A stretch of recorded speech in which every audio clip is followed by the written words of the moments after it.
राजा अमर सिंह की 4 रानियां थीं, लेकिन उनकी चारों रानियों में से किसी को भी संतान नहीं हो रही थी। राजा ने बड़े बड़े वैद्यों और विद्वानों से सलाह ली, परंतु कोई उपाय नहीं मिला।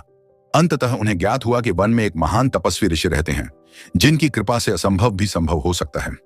राजा ने उनके दर्शन के लिए वन की ओर प्रस्थान किया।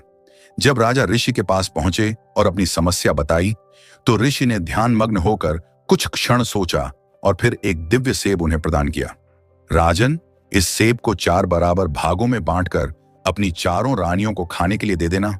इससे तुम्हें संतान सुख अवश्य प्राप्त होगा। राजा ने ऋषि को प्रणाम किया और प्रसन्न मन से महल लौट आए।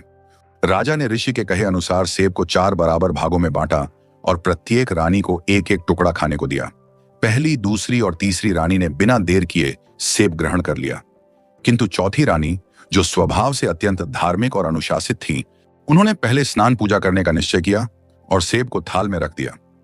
इसी बीच महल में एक नेवला आया, जिसे सेब की सुगंध ने आकर्षित कर लिया।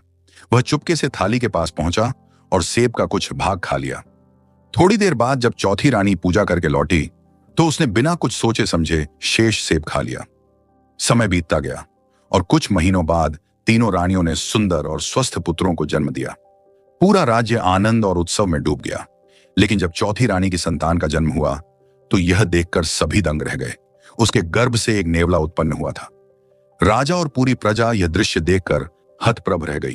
कुछ दरबारियों ने इसे अपशकुन समझा और नेवले को मारने की सलाह दी, लेकिन चौथी रानी अपने पुत्र से बहुत प्रेम करती थी। उसने राजा से विनती की कि चाहे जो भी हो, वह अपने संतान का पालन पोषण स्वयं करेगी। समय बीतता गया। तीनों राजकुमार बड़े होकर पराक्रमी योद्धा बन गए, किंतु नेवला भी सामान्य जानवर नहीं था। उसमें असाधारण बुद्धिमत्ता थी। वह मनुष्यों की भाषा समझता और अपनी चतुराई से कई बार राज्य की रक्षा करता। एक दिन पड़ोसी राज्य के राजा ने धोखे से हमला कर दिया। राजा और तीनों राजकुमारों को बंदी बना लिया गया और राज्य पर संकट आ गया। जब यह समाचार नेवले तक पहुंचा, तो उसने अपने तरीके से राज्य को बचाने की योजना बनाई।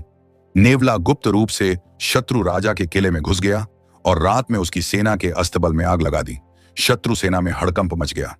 नेवले ने मौका पाकर राजा और राजकुमारों की बेड़ियां काट दी और उन्हें बाहर निकाल लाया। जैसे ही राजा और राजकुमार मुक्त हुए, महल के सैनिकों ने भी हिम्मत दिखाई और पलटवार कर दिया। शत्रु सेना बिना योजना के युद्ध करती रही और अंततः हार माननी पड़ी।